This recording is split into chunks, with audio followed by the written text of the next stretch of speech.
Like, you're going to tell me the truth and I'm going to tell you the truth. And we have enough love in the space to hold that kind of illuminating truth. And that's the key. It always comes down to truth or love. But if you don't have enough love, if you don't love unconditionally, when you bring truth, it doesn't get received because it's like a judgment or it feels something. And how you bring truth into the space is an art. And it's like, can you keep it clean? Is that a judgment or is that actual truth? Is that illumination? The art and the skill of relating in that way in such intimate, sensitive zones is something to recognize. Get curious about what it takes to show up in that way, to really hold that extraordinary space for each other.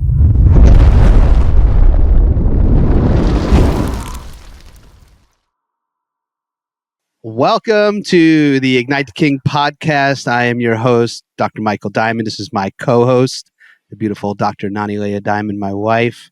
Well, we're coming off the heels of some pretty powerful episodes that we've recorded and excited to dive into things around jealousy and trust. This is, our last episode, we talked a lot about how to treat a woman, right? And often is the case, as much as a man's intent is to do that, there are times, whether it be, old patterns, stress, overwhelm, whatever happens, where a man may react in a way that's not really falling more deeply in love in his relationship. And it just came up with a man in our brotherhood. So I feel like it's really relevant for us to talk about what happens and how a man can navigate when those things come up, where trust gets breached or potentially where jealousy arises, where that tyrant behavior can come out. So I want us to really dive into this today and give some men some tools to how to navigate when these things come up. Let's do it. Yeah. So, again, bringing the feminine perspective, just to kind of set up our situation here, give a little context. I'm sure many men can relate where maybe a man's wife or girlfriend has had interactions with another man out in public or at a party or at an event, and maybe men feeling like something happened even though maybe nothing did, but just having that feeling of another man talking to their woman and kind of that ego-centered jealousy, machismo that can come up, and then men can react to their significant others and cause a fight, cause a problem, cause a breakdown. So so just to set up some context for that and just kind of get your initial thoughts on that, and then we'll get into some of the nitty gritties as we usually do. Okay. I actually feel kind of a different thread to bring in on this today. I have had the experience. I've had the experience of that and seen that a lot. Right. And I do want to say that I've also, and just to bring in our personal relationship and experience here. That's what this podcast is becoming. That's what we're doing. This is a public confessional. You're getting in real life. I have no idea what's about to happen. Yeah, we're gonna go there. So my experience and what I've had in my orbit recently, and has been our history, is actually the kind of opposite of that, where you're unaware.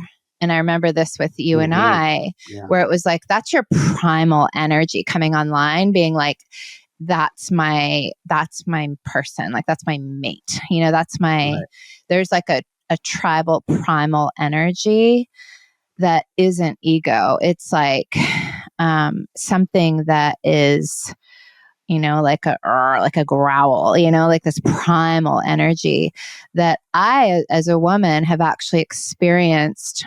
When that's not present to a certain degree, I don't feel safe in the relationship. So go in both directions. Yeah. So what I wanted to speak to is that I think there's also a culture or society story that tells a man that that's bad and wrong. And I think that leads to a man not that what I see, it goes, right into the bedroom, because he doesn't know then, or he's made his own primal urges bad or wrong. And so now you get a man who is very like muted in his primal senses, or won't go to that full animal place in himself, or thinks that it needs to be like regulated. in an overregulated kind of way. Yeah. Everything's compounded by all the mental energy nowadays too, right?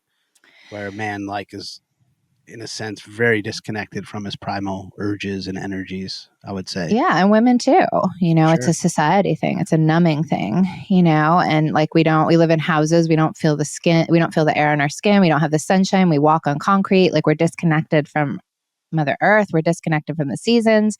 We have air conditioning and heat. And like, it's about being connected to our animal and our primal. And that primal, and I think too, like I grew up in Hawaii, I'm a Hawaiian girl, and it was a very tribal culture. And so I was highly sensitized to, even looking at another woman's man or, Well, I grew up in New York. You don't even look people in the eye, it's like, unless you want beef, Yeah. And there's something to that, there's like the healthy version of that. And I know then when you and I met and you had a really different sense of, you bringing your primal online is what brought our relationship to life in a totally new way. Your protector and your animal. And it was like when you first started doing men's work and what was the name that you called him? Or who is that? What is that? You got to remind me what we're talking about. Like when you went, and I remember it was like the, my Papa Bear came out is really, I don't know if that's what you're talking about. No, it was, it'll come through, but it was like the primal sense of you, the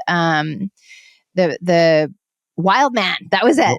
The wild man. It was like wild man came out in you. That was the name that you had for it. And I was like, woo, I like wild man, like wild man started showing up all over the place and all the right places. And I was like, oh, but what it did is it also brought your protector out. And it was like, I could feel, and just my history and like traumas I've had and everything, like, and women are often this way, that they can feel if there's a man that is like sensing another man is starting to kind of encroach. Come after her. And so the first thing I want to say to that is like to really make those instincts innocent again.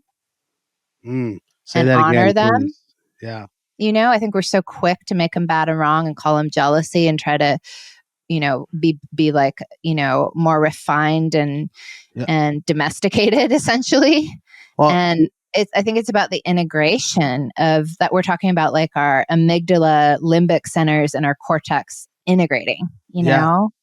Well, I'll tell men often, people are like, oh, I don't want to have judgments. I don't want to have judgments. And I'm like, you actually need to have judgments in the immediate.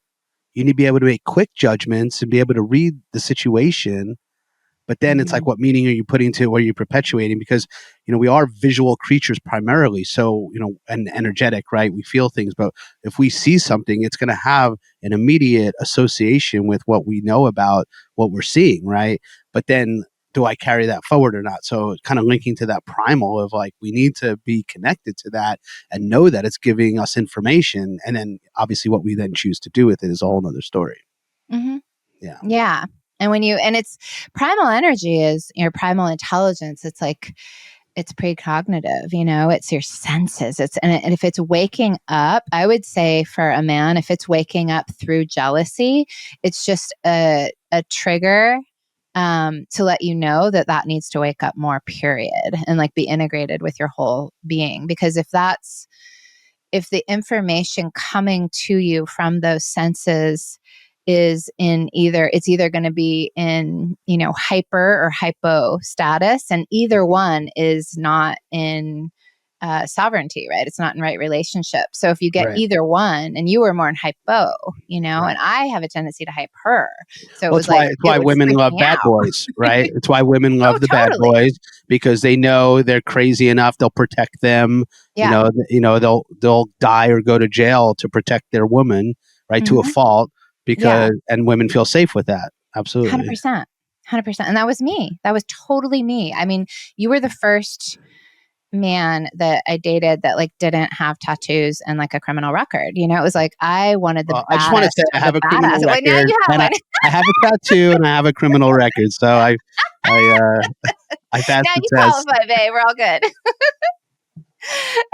But that was, and you know, the most feminine women, like I'm really, if in my like heart of hearts, in my purest essence, I get super polarized in my femininity, right? Like I just get super soft, and to know that I have a protector there tells me that I first of all will survive this world, and tells me that I can open, you know.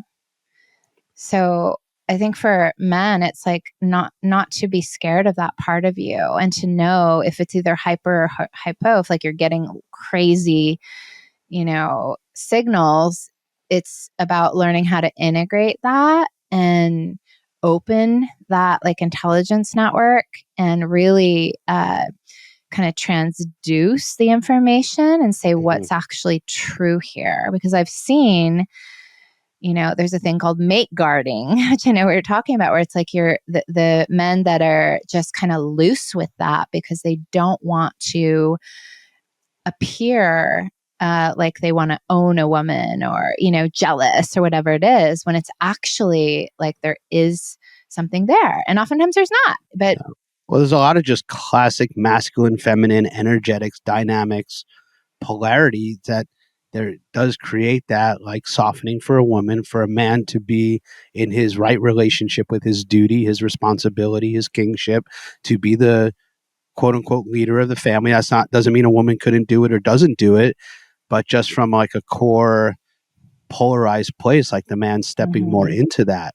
And I feel like the culture is moving again toward a place where women want to relax into that. They want to, you know, like I know you talk about like the boss babes and all that, where it's like they can do that, and that's important in certain respects, but it's not where they really in their heart of hearts want to live. Like women want to be mothers. They want to, most of them, right? Not all, of course, but like they want to drop into that safety and femininity that you're speaking about. Mm-hmm. Yeah. Yeah. And it's also really what makes the chemistry electric, you know, is that primal energy.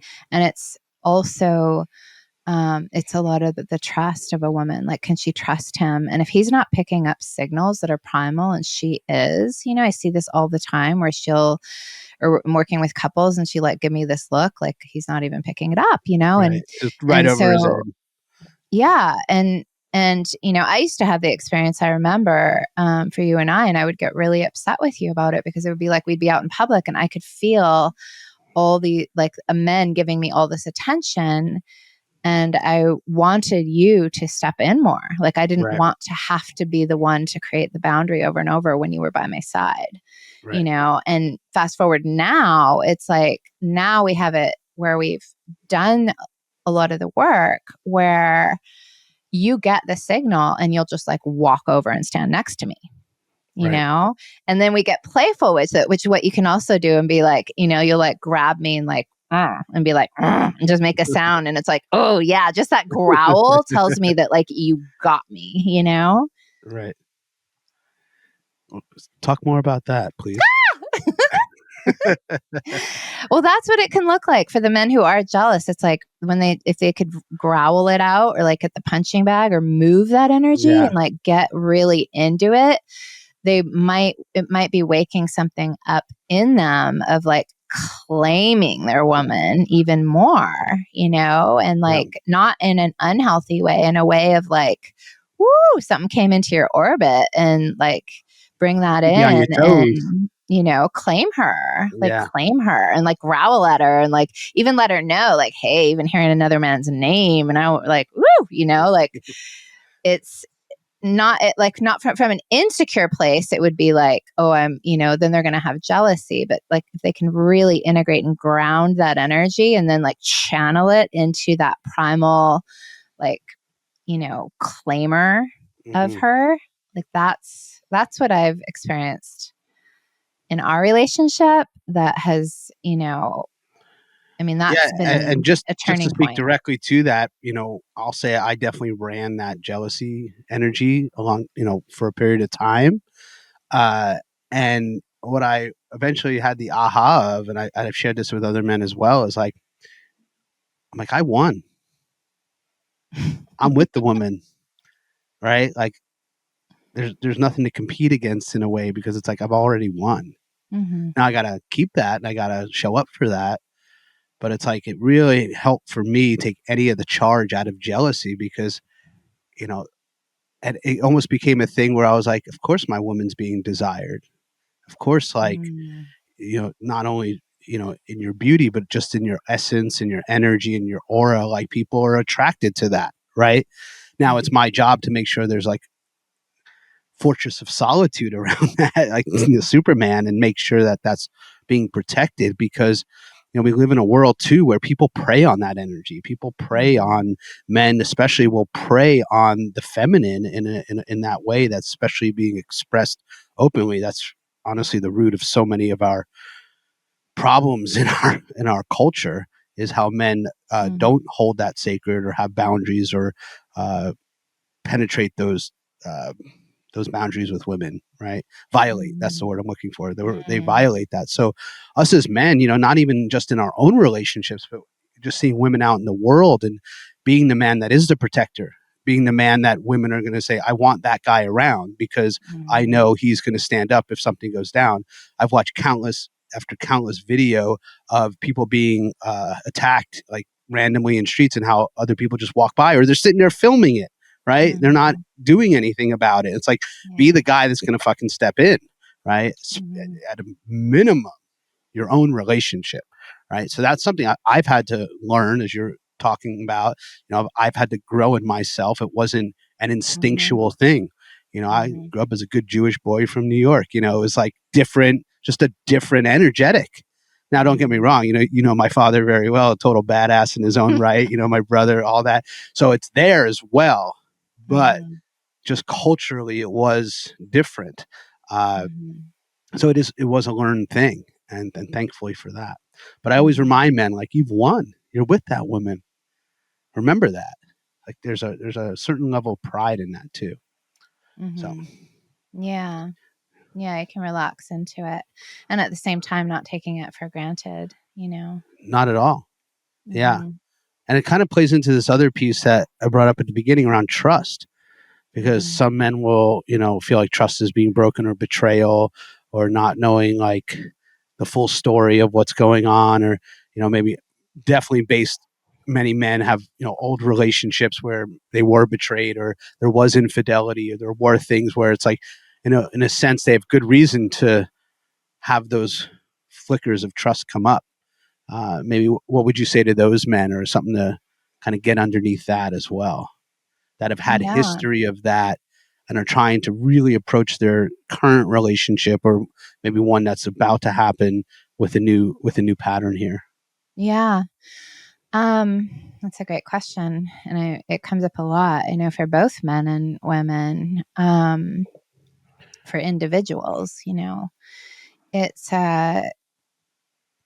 what I see in that is, and why I've developed and why we are really developing a program for couples also, in writing their vows and establishing who they be together and their kind of contracts with each other, and making them conscious and visible, and recognizing that when you don't have all of that clarified, you don't know where somebody's boundaries are, you don't know what they're devoted to in themselves, because stepping outside of your relationship and infidelity is, how I hold that is like, that's a breach of contract with myself first, Mm. and so if I know, and if I feel into you, it's like, I know that you've committed to that in yourself, and you committed that to in our marriage. It's not just a commitment to me, it's a commitment of your own integrity.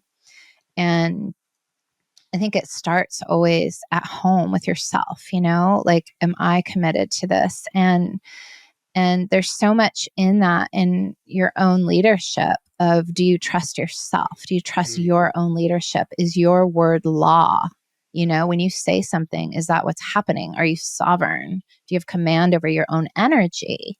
You know, and that is something that you'll see in each other, like indicators of if you have that or if you don't. And that's where your own work comes in as an individual, and also creating your relationship or your marriage to be a place where you can be really honest mirrors for each other and share wholeheartedly, you know, places where you're feeling like, wow, I feel like I'm, you know, something's up for me in this area.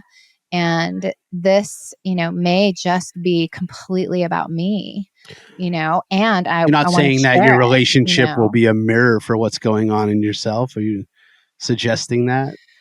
I'm saying that it sometimes isn't about the other person at all. Yeah, And sometimes it absolutely. is. And I Yeah. think it's that discernment of like, is this just mine, or am I actually picking up on something that's you know, Right. and happening over there? And so that's where setting up the relationship, you know, I've done this now with couples a few times. I'm right in the process of doing it. And it's like mission critical is how I feel. So passionate about it too, because if you don't have the culture of your relationship has a culture, right? We talk about culture, but it's like your relationship has a culture.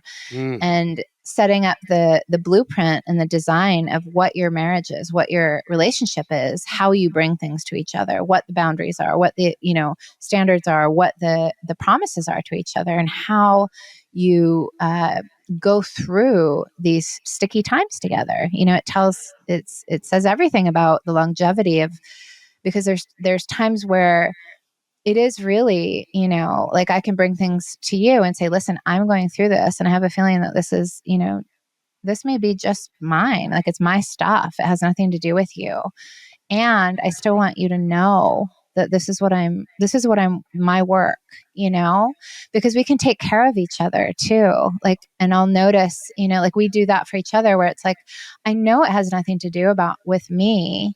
And I can champion you in that, you know, I can, and I'm, you know, it's this energy of like being, not being codependent and not being independent, but being interdependent, where it's like, wow, my actions and how I am showing up is impacting you and it's bringing your work forward. Okay, I know that. So I'm not going to change who I am and turn this into a codependent situation, but I'm also not going to like pull away and say, oh, that's you, go figure it out. You know, Or I'm do going the to man thing and take it recognize. personally.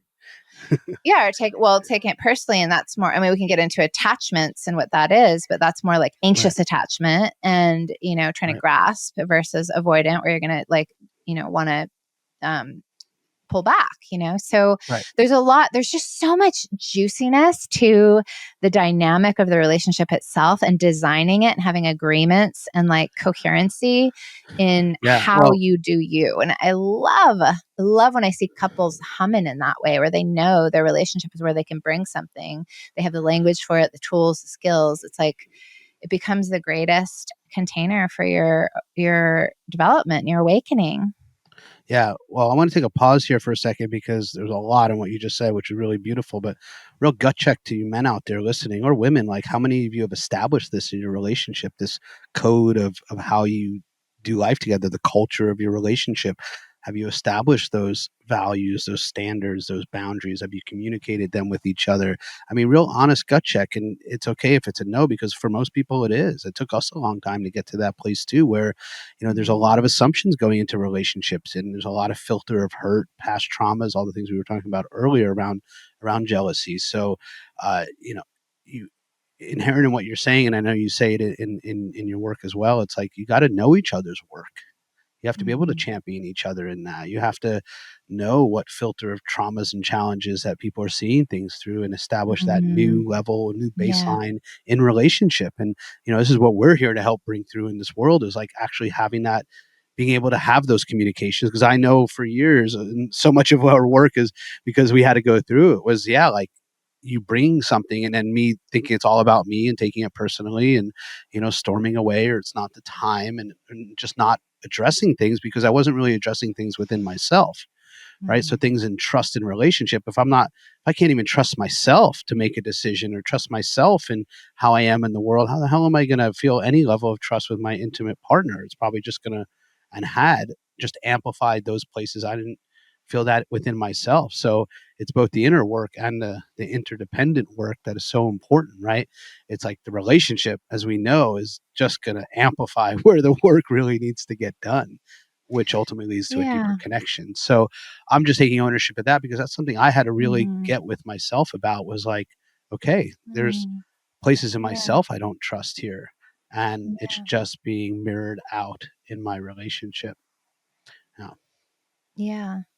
Yeah. And the beautiful thing, I love that you're sharing in your personal experience and taking ownership. And it's like you developing a place and a way to do your work has been, groundbreaking for you as an individual, just witnessing your journey and being so close to you.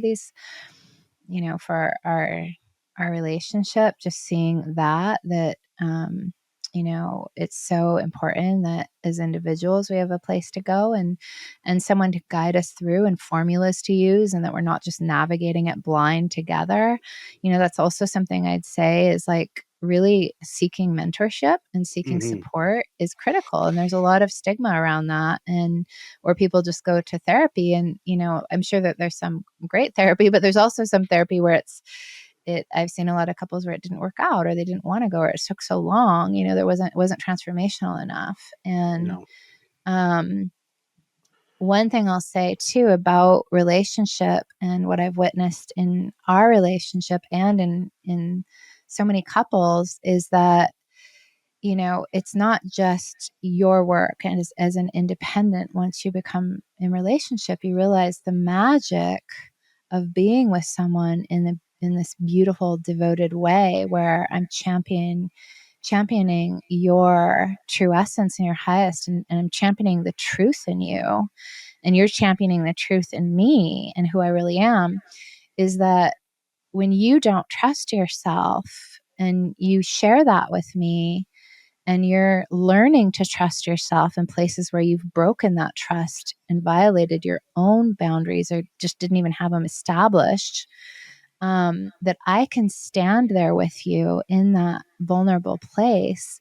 And I can say, I trust you, and I know who you really are. And I can be a stand for that truth of who you really are. And we walk each other home, and you've done that for me a million times, where it's like I, have places and parts of me that like I just felt were so unworthy or so wrong, or things that were shameful. And because I created the space and had the leadership and the mentorship to know how to do it in a really healthy way, I could share those things with you rather than hiding them away and thinking that's my work. I need to go do my work. Let me just do my work in isolation by myself with my girlfriends or with somebody else. It was like I actually brought it to you, which I think is also really important, is there's not just, oh, let me go do my independent work and bring it to you once I'm all prettied up. I needed to be able to be raw and ugly with you and unhealed, and to know that you could love me there, like deep in my subconscious. Like if I had to go pretty myself up first and like take care of all my wounds and then come to you, Yeah, well, wouldn't feel like you really knew me or loved me for who I truly am. So that's the thing I really wanted to say too, is like, yes, we do our own independent work, and the incredible bond and the incredible magic of our union is that we share those places, and you love me as is and I love you as is, simultaneously taking a stand for your higher self that is not that wounding. Yep. Okay, well, whew. I didn't know this podcast was going to be so healing for me. I love you, babe. And you've been healing for me. It goes both ways. It goes both ways. What I want to say, and we're getting last couple minutes here. Mhm. I'm going to do a shorter episode today because just leave it potent.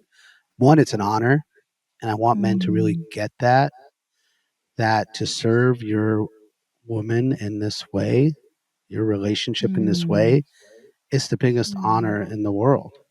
To be the safest person in the world for another, that's the place they go. And in fucked up relationships, it's like that's the place women feel the least safe, right?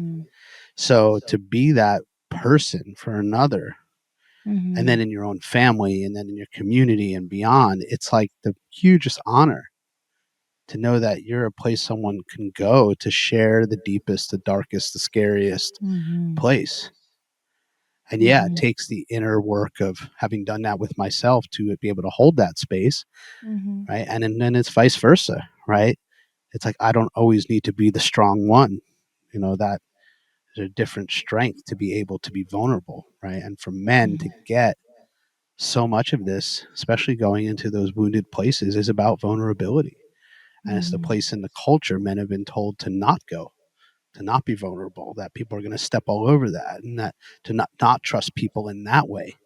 And I have seen over and over and over again at our immersions where men share and get vulnerable. And I'll ask the question often, how many of you men trust this man more now? And invariably every hand will go up. Because now I know you're not holding back. Now you're not hiding anything. You're showing us who you really are and what fucking balls and strength and courage and bravery it takes to share that. Woo! Yes. So yeah, this is really where the sort of jumping off point of that work begins. Yeah, and creating an agreement field is what I would call it, that that what happens there. And that's, a lot of what we teach and what we do with couples is like teaching them how to create that space. Because you also, I want to say this, and why I do so like promote and, offer mentorship and support for couples is because there is a truth and a reality that you can re-traumatize each other if you're not over able and over to hold again. space. If you're not able to hold space for each other and you're actually not able, you're going to be just like, trigger trapped together, and like, your wounds are just like, back and forth. That's where relationships have massive breakdowns that are really hard to repair. So it's knowing like, wow, we're hitting some zone here where we're both flying blind. We're both in our triggers. We're both in our thing. And we actually like finding a mentorship, finding a place where you can be like, okay, this is our time and space to go into that. And there's a space holder to walk us through and to kind of hold the guidelines, hold the fields, hold the standards. Like I've been that for couples and it's been critical. And one thing I want to say about that too, that before we wrap is, the ultimate in trust, I feel, is yes, like, do you follow through? Do you say, is your word law? All those things. But I also know that like we're human and it gets messy. And like, I know that like you mess up, I know that I mess up. And so if you mess up, I'm not like, oh, no, you didn't do it. It's like, okay, we also have built in that we're allowed to make mistakes. We're allowed to grow and evolve. The thing that I think, I realize even in this moment so much more is that we're both committed to, truth and love in our space. Like we're growing more to love the places that we haven't loved yet fully. And we're also the piece that I want to say that's so critical in trust also is I know in our relationship, we don't bullshit each other. Like you're going to tell me the truth and I'm going to tell you the truth. And we have enough love in the space to hold that kind of illuminating truth. And that's the key. It always comes down to truth or love. But if you don't have enough love, if you don't love unconditionally, when you bring truth, it can be, it doesn't get received because it's like a judgment or it feels something. And how you bring truth into the space is an art. And it's like, can you keep it clean? Is that a judgment or is that actual truth? Is that illumination? So it's the art and the skill of relating in that way in such intimate, sensitive zones is something to recognize. It's not just like, don't just think that there isn't like a mastery and an art to it. There is. We've learned over years, and it's like, it's doable, and it's like, get curious about what it takes to show up in that way, to really hold that extraordinary space for each other. Well, you just want to drop like 5 more gold bombs right before we sign off here. That was amazing. I love you. Thank you. A couple just closing comments on what you said, because it's so important. One, I tell the men often, or I tell the men at the beginning of their journey in Ignite, it's like, don't clear the charges with your significant other that you have a charge with. Like, that's why we have mentorship. That's why we have groups. That's why we have brotherhood and sisterhood, for that matter, to go there to do that inner work, so you can come correct and come clear to the relationship. Because, as you said, it can lead to a lot more breakdown and re-traumatize over and over again. It's why we need support. It's why we need processes and ways to do it. Another thing you mentioned, and Until the art is there. Yeah. Yeah. Another I want to thing speak is to that too, something, but yes. where, men will regress or make a mistake or blow up or react, and then they think like they've lost it all, or they have to start over, and you just said before how it's like we allow each other to make mistakes. We allow each other to be wrong. It's like, we're human. It's gonna happen. You didn't regress. You failed forward. You've learned something. I often tell the men, like, fuck up less and clean it up quicker, right? Like, it's gonna happen. I do it with you. We still, right? So that's the human part of things, and just allowing or remembering that within each other. So those were 2 key things that you said that were really, really important. But yeah, if you want to bring us to a completion here, say your last piece, would be great. Yeah. I kind of forgot what it was, but here something new popped in. The key there is, no, I remembered.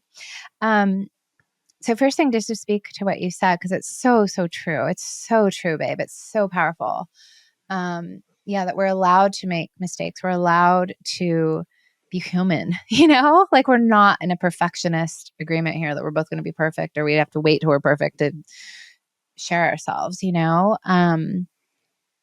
and that there's value in the mistakes. There's value. It's not like, oh, try not to have them. You're going to keep having them the more that you grow, or else you're just not growing, or you're kind of like staying in a comfort zone. The moment that you're actually like expanding your nature and really fully living, you're gonna, it's like things are going to show you the places that you're growing, right? And the thing that I've seen in our relationship that's really accelerated the juice and the, just the vibrancy too, is that we've really honed more and more the skill of owning owning if we hurt the other person in our, like, because there's things of like making a mistake for yourself, and then there's you hurt somebody in that process, and owning that and really bringing it back to like, that was not okay, and having a real kind of like